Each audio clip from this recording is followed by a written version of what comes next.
Bueno, vamos a continuar con el segundo panel de la jornada. Voy a presentar a Marcelo Borrelli. Marcelo es doctor en Ciencias Sociales, investigador independiente del CONICET, profesor de la materia Historia General de los Medios en la carrera de Ciencias de la Comunicación de la UBA. Su campo de investigación es el de la prensa argentina entre las décadas de 1970 y 1980. Es autor del libro El diario de Macera, Historia y Política Editorial de Convicción, la prensa y el proceso, del 2008, y coordinador y coautor del libro Voces y Silencios, la prensa argentina y la dictadura militar, 1976-1983, entre otras publicaciones. Va a presentar su trabajo, las revistas políticas durante la dictadura, los casos de Extra, Redacción, Somos y Línea. Bueno, muchas gracias. Muchas gracias por la invitación. Muchas gracias por este espacio muy valioso. Y bueno, como destacaban por el esfuerzo que hacen desde el archivo, que para los que trabajamos la época es un espacio de consulta realmente muy valioso, sin duda. Bueno, los que voy a presentar hoy tal vez se sitúa en un marco un poco diferenciado con las otras presentaciones, porque tal vez no está tan situado en el ámbito cultural, sino más en el ámbito político. Se trata de revistas de actualidad que tenían a la política como el centro de su agenda temática, como el centro de su temática, aunque también había secciones vinculadas a la cultura, por ahí más desde un punto de vista informativo sobre las novedades que había en cine, en libros, en radio, en medios de comunicación, pero como por lo menos las tapas y las notas principales eran en torno a la política. Por lo menos en la mayoría de estas, ahora vamos a ver algunas diferenciaciones entre ellas. Lo interesante es ver que, digamos, durante el periodo dictatorial se publicaron una cantidad significativa de revistas de este tipo de orientación, y a diferencia de los diarios los grandes diarios nacionales, tuvieron un mayor margen de acción para digamos, opinar sobre las cuestiones políticas del momento. En un marco, como sabemos, muy reducido para la política, que muchas veces tenían que ver con las internas militares o con los puentes que se iban tendiendo, ahora vamos a ver, entre sectores civiles o algunos sectores políticos con el poder militar.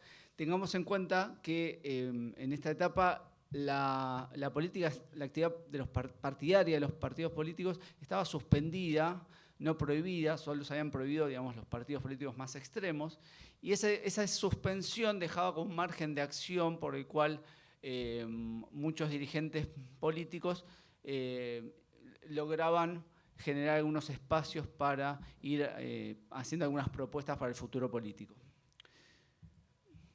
Bueno, vamos a ver. Lo que voy a trabajar en esta presentación es algunos posicionamientos de estas revistas en algunos momentos claves de la dictadura, desde el golpe hasta el periodo 76-81, el Mundial 78 y la Guerra de Malvinas.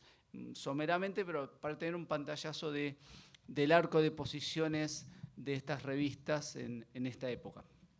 La primera revista que voy a trabajar es la revista Redacción, una revista que nace en marzo de 1973, dirigida por Hugo Gambini, que ya para ese momento era un periodista que tenía una trayectoria en la actividad periodística, había estado en Primera Plana, en el diario La Vanguardia y en otras revistas importantes. Vale decir, un paréntesis, que estas revistas retoman la tradición de las revistas de los años 60, ¿no? Desde ya, digamos, revistas de interpretación, que tratan de ampliar la información sobre la realidad política, etc. Entonces, Gambini venía de esa tradición. Redacción es una publicación mensual que va a tener una tirada entre 15 y 30.000 ejemplares aproximadamente, y que se publica hasta el año 2003 con el nombre de Redacción Económica. Algo que va a identificar a la posición editorial de Redacción desde un primer momento es su perfil crítico hacia el peronismo en ese momento en el poder, cuando surge redacción, que lo dice el propio Gambini en unas entrevistas que le hicimos para estos trabajos. En sus palabras decía: el peronismo genera una adhesión muy alcahueta en muchos sectores y yo quería hacer una revista crítica, quería hacer una revista que denuncie eso, y un poco la idea de redacción tiene que ver con eso. Su crítica no se coloca en un antiperonismo cerril al estilo, o como podemos ubicar a otros sectores más liberales, sino tal vez más a tono con la crítica que el socialismo en algún momento le podría haber hecho al peronismo, ¿no?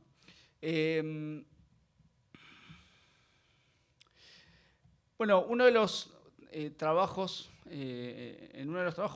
yo analizo la posición de redacción frente al golpe de Estado del 76. Estos son trabajos que luego reunimos en un libro sobre prensa política del 73 al 83. Y es interesante porque, si bien redacción no tiene una posición que uno podría denominar sintéticamente como golpista, pero sí claramente va, digamos, teniendo una posición editorial muy crítica del gobierno de Isabel Perón. En un principio, ahora lo vamos a ver en una etapa, denuncia a mediados del 75 la idea de que el peronismo estaba ajetreando la psicosis del golpe para exculparse a sí mismo por los problemas del país, ¿no? Pero a medida que va corriendo el 75 y la situación cada vez es más compleja, se empieza a observar al golpe como una resolución inevitable de los problemas, algo que es común a la prensa de la época, esta idea de inevitabilidad del golpe de Estado. También la idea que Isabel Perón, digamos, era una persona ineficaz, sin autoridad, aislada de la realidad. Así se va construyendo esta idea de vacío de poder también, que es algo que encontramos en interpretaciones en otros medios periodísticos, en donde obviamente la idea de vacío de poder supone que el golpe viene más bien a llenar ese vacío, y se naturaliza y también se borra lo que, no solo el acto ilegal que implica el golpe, sino la violencia del golpe en sí misma, ¿no? Como verán acá, redacción en las tapas que voy a mostrar, adopta una retórica que yo llamo como catastrofista en este contexto del 75-76. Ahí vemos algunas tapas donde, además del tipo de tipografía, ¿no?, que se utiliza, obviamente algunos titulares como la situación toca fondo, la psicosis del golpe que les comentaba antes. Estos son tapas de fines del 75 y ya principios del 76, donde, bueno, el final de la crisis, las acusaciones sobre Isabel Perón, y ya en marzo del 76, antes del golpe, porque es la edición que sale en marzo antes del 24, la idea de, bueno, ¿qué harán ahora los militares? Ya como dando por hecho el golpe de Estado y preguntándose por el futuro. Una vez que bueno, los militares toman el poder, Redacción va a tener una posición muy clara con respecto a la cuestión política y lo que en la época se llamaba como la propuesta política, que es que nunca terminaba de ocurrir ni de aparecer, una propuesta política clara de parte del gobierno militar. En un principio, para Redacción, las Fuerzas Armadas, además de, bueno, de la aprobación del golpe por la situación particular de crisis del peronismo, se aprueba la idea de que las Fuerzas Armadas tenían la legitimidad suficiente para modelar el nuevo sistema político, ¿no? A tono con esta idea de refundación de la sociedad argentina que la dictadura venía a realizar. De hecho, cuando hubo algún esbozo de discusión sobre la reforma, de una eventual reforma de la Constitución Nacional, para Redacción era legítimo que hubiera algún tipo de artículo en donde la intervención militar estuviera tutelada en la Constitución, para que esto no tuviera algún tipo de raigambre institucional y constitucional. Sin embargo, muy prontamente, Redacción empieza a demandar que la dictadura militar no solo haga una propuesta política, sino que empiece a abrir el juego a los sectores civiles, a los dirigentes civiles, a los dirigentes partidarios, para encontrar algún tipo de horizonte a esa promesa de concreción de una democracia madura con que la dictadura retóricamente había llegado al poder prometiendo esta refundación que iba a dar, digamos, como consecución este tipo de maduración de la democracia. Entre otras cosas, observamos que empiezan a aparecer desde el 78 en particular entrevistas a muchos dirigentes políticos, una sección muy particular que se llama Tempo Político, que ya es toda una mirada sobre la idea de que se tenía que abrir un tiempo político, en donde aparece la palabra de dirigentes sindicales, partidarios, militares también, pero donde la idea es que se empieza a abrir el juego en ese aspecto. Acá vemos algunas tapas que grafican esto que les comentaba, en donde, por ejemplo, la tapa del medio, que es de mediados del 78, observamos a los políticos en un lugar protagónico, en un lugar activo, que todavía no lo estaban, de hecho, porque realmente en ese momento el poder claramente estaba en las Fuerzas Armadas, pero la idea de que los políticos pasaban a la ofensiva, ¿no? Esta pregunta sobre en qué consistía el plan político, como una indagación permanente. Y ya en el 80, el 81, ya en otro momento de la dictadura, con una pérdida de capital político cada vez más clara de parte del gobierno, Redacción es creo que es uno de los primeros mensuarios de este tipo que le da un lugar importante a Alfonsín. Acá vemos esa etapa, es de mayo del 1980, donde todavía la figura de Alfonsín estaba pujando dentro de la interna radical, no era la figura que será después. Redacción, esto tiene que ver con las investigaciones actuales que estamos llevando adelante, donde Redacción incide mucho en la construcción del fenómeno alfonsinista, digamos, y apoya mucho la figura de Alfonsín y le da un lugar mediático muy importante a Alfonsín, ya en el 83, 82-83. Y acá también la idea de los políticos hablan de Viola, nuevamente este lugar de protagonismo de la dirigencia política. Eso sintéticamente sobre Redacción. Hay mucho más sobre esta revista, pero acá acoto y enfoco en este aspecto puntual. Pasamos a otra revista relevante del periodo, que es la revista Somos, que es una revista un tanto diferente en su hechura con respecto a las otras que voy a trabajar acá, son Redacción Extra y también la revista Línea, porque es una revista donde, si bien toca temas políticos, también hay temáticas de interés general, más notas a color.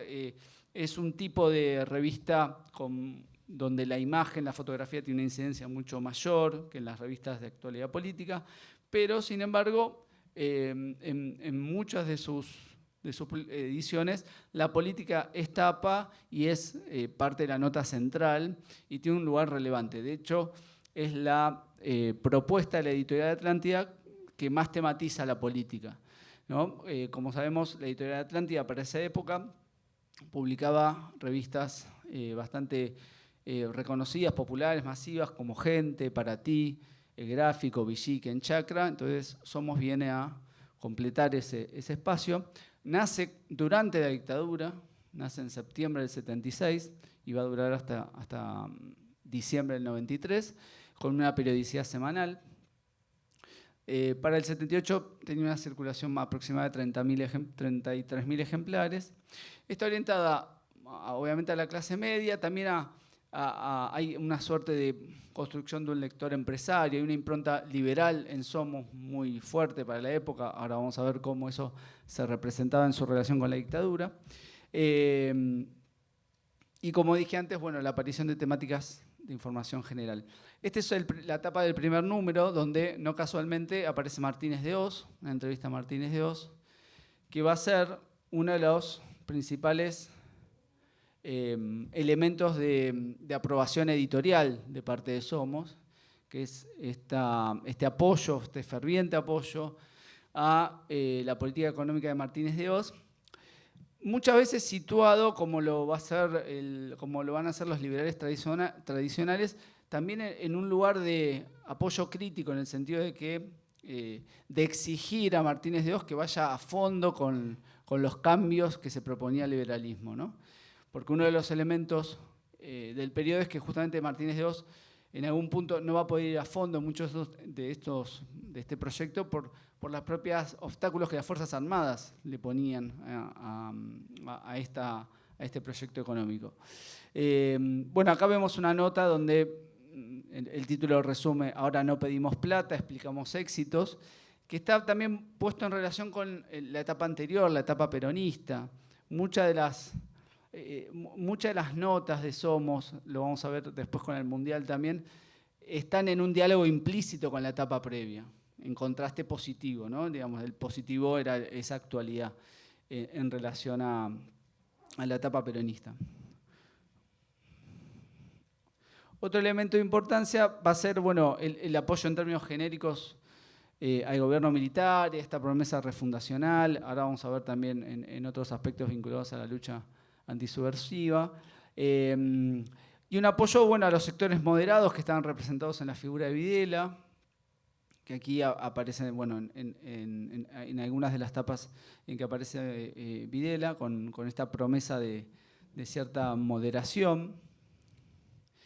El otro gran punto de apoyo de Somos va a ser la cuestión de la subversión o la lucha antisubversiva, donde vemos aquí un apoyo militante y un involucramiento editorial muy fuerte, muy marcado, que se expresó en diferentes espacios de su superficie redaccional, en principio con una retórica delictiva en referencia a todo lo vinculado a las acciones de las organizaciones político-armadas, donde, bueno, podemos hallar palabras como delincuente, bandas terroristas, bandas siniestras, etcétera, etcétera, algo bastante común, pero que en Somos y en las revistas de Editorial Atlántida, ahora vamos a ver, tenían un énfasis particular. Casos puntuales de notas que fueron o fraguadas o que formaron parte de operativos que tenían que ver con lo que se llamaba esta estrategia psicológica de la dictadura. Los dos casos más conocidos y que se han judicializado más adelante fueron el de Alejandrina Barri, una hija de militantes que, si no recuerdo mal, fueron asesinados por la dictadura, y que aparece en Somos y en otras revistas en una nota, en Somos la nota se llamó Los hijos del terror, con la idea de que eran hijos abandonados por los subversivos, ¿no? en esta estigmatización absoluta. Y también el caso de Telma Jara de Cabezas, que estaba detenida clandestinamente en la ESMA y es sacada para hacer una nota en septiembre del 79, donde hablaba la madre de un subversivo contando el calvario familiar, etc. Entonces, digamos, hay un involucramiento muy fuerte en este sentido.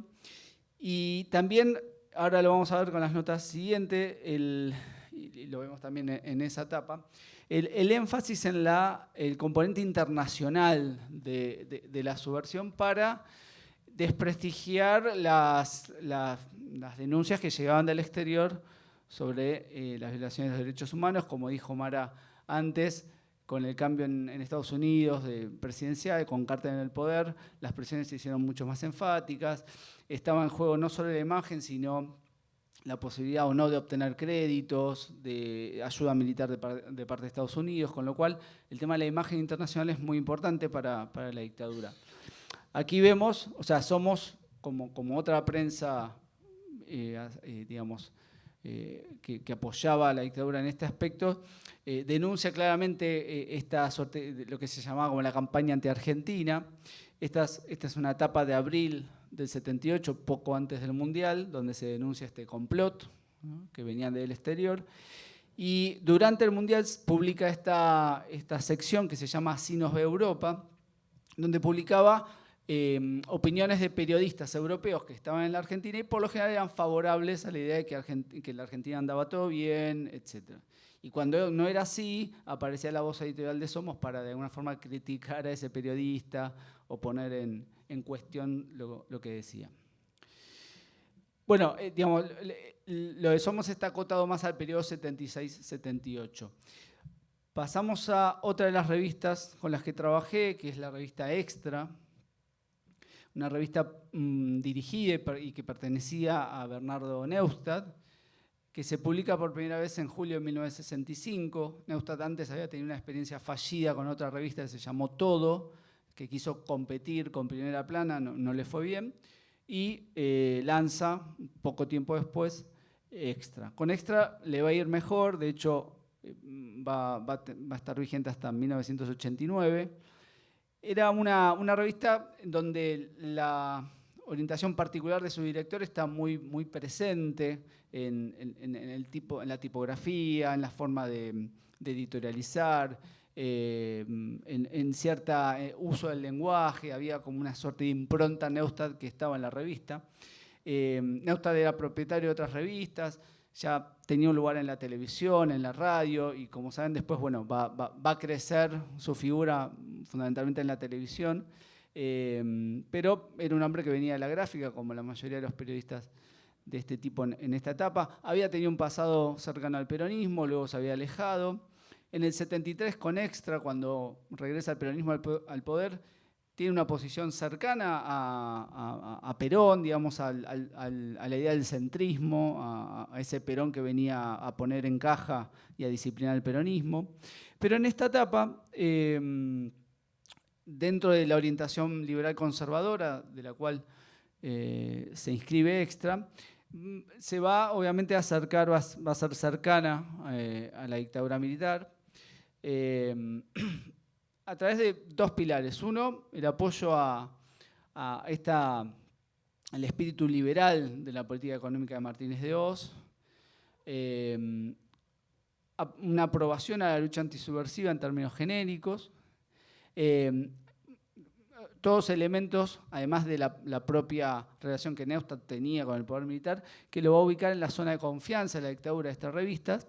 Sin embargo, también en diferentes editoriales va a llamar la atención sobre lo que para Extra y para mucha otra prensa eran los excesos represivos, que es cuando la represión caía sobre aquellos hombres que en principio ni eran subversivos ni debían caer, ¿no?, en las garras de la represión. E inclusive Neustadt en algún momento sufrió una suerte de entradera a la editorial que no tenía muy claro de dónde era y lo denuncia en la revista. O sea, que también estar en esa zona de confianza, no, como se sabe, uno no queda salvaguardado de caer en las represalias, en las consecuencias de la represión, porque, como sabemos, durante la dictadura hubo unas internas, digamos, muy intensas dentro de las Fuerzas Armadas, que muchas veces se saldaban con este tipo de acciones. Y lo que sí va a destacar a esta revista es la demanda de una convergencia cívico-militar, ¿no?, desde muy temprana etapa. Básicamente la idea de que la dictadura debía acercarse a los civiles liberal conservadores, como Jorge Aguado, por ejemplo, que luego fue gobernador, fue ministro, fue gobernador bonaerense, como los representantes de este liberalismo conservador, y debía buscar algún tipo de descendencia o de permanencia en el poder bajo esta convergencia. Perfecto. Bueno, paso un poquito rápido a algunos elementos vinculados, por ejemplo, al Mundial 78. Yo analicé comparativamente estas revistas en el Mundial. Lo interesante es que todas hacen una lectura política del Mundial y todas evalúan cómo el Mundial ha sido un elemento favorable para mejorar la imagen del país en el exterior.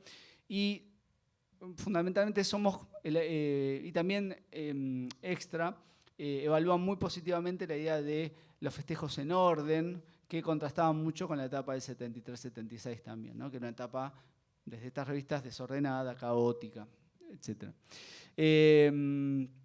También hay ciertas alertas sobre los gastos y el déficit fiscal que implicaba la organización del Mundial, que eso aparece más en la prensa liberal. Bueno, estas son algunas, es la etapa de Somos que antes vimos, que es luego de la obtención de la Copa del Mundo. Ayer lo hablábamos con Mar, esta idea de un país que cambió, que tenía que ver también con que ya se había ganado la paz y el Mundial venía a refrendar la idea de un cambio a futuro, ¿no? Bueno, esta es ayer lo veíamos, la primera y única vez que vi la sala al balcón de la Casa Rosada a saludar a estudiantes que se habían reunido el día después de la obtención de la Copa del Mundo ahí en Plaza de Mayo, y esto lo refleja Somos. Bueno, la idea de un país de fiesta, que aparece en Somos también.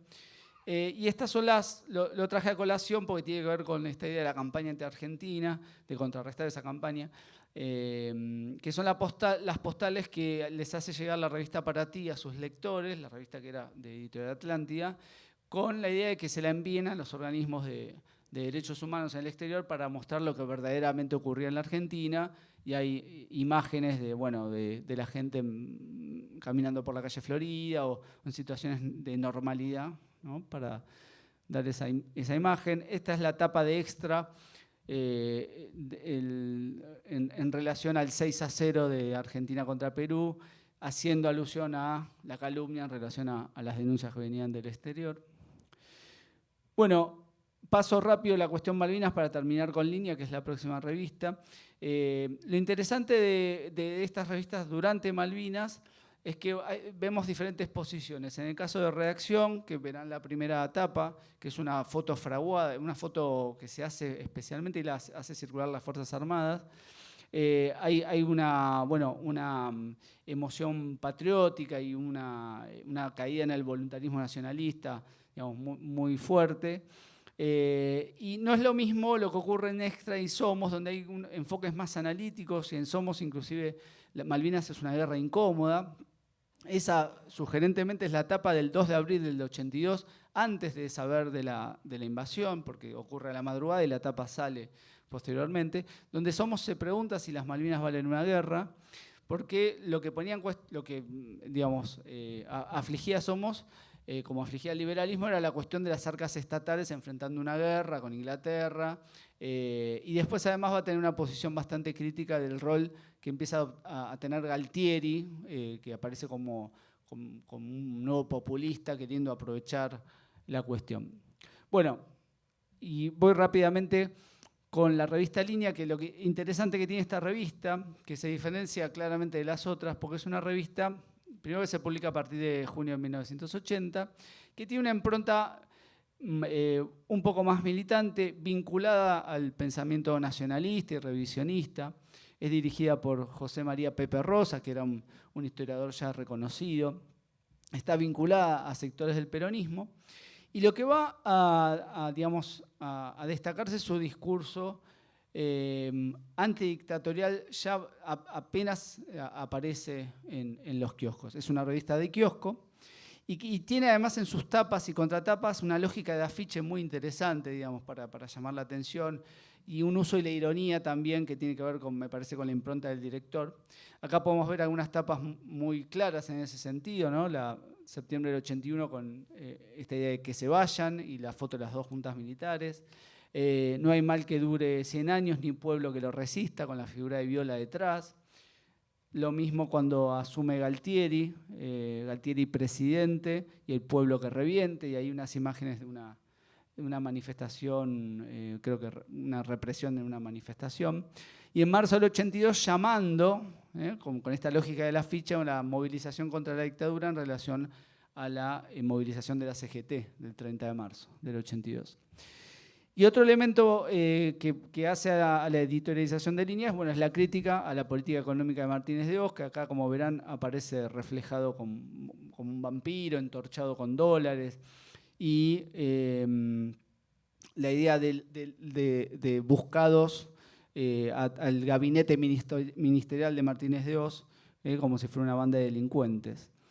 Y acá la apelación a la ironía, como les decía antes, en defensa de la industria nacional, una contratapa de avisos fúnebres por el Día de la Industria Nacional, en donde un montón de sectores importadores, los industriales japoneses saludan a la industria argentina que murió el 2 de septiembre, y acá el casco industrial como un elemento arqueológico que dicen que habitó Argentina y fue eliminado por la dinastía Martínez de Hoz, digamos, bueno, un uso de la ironía muy interesante.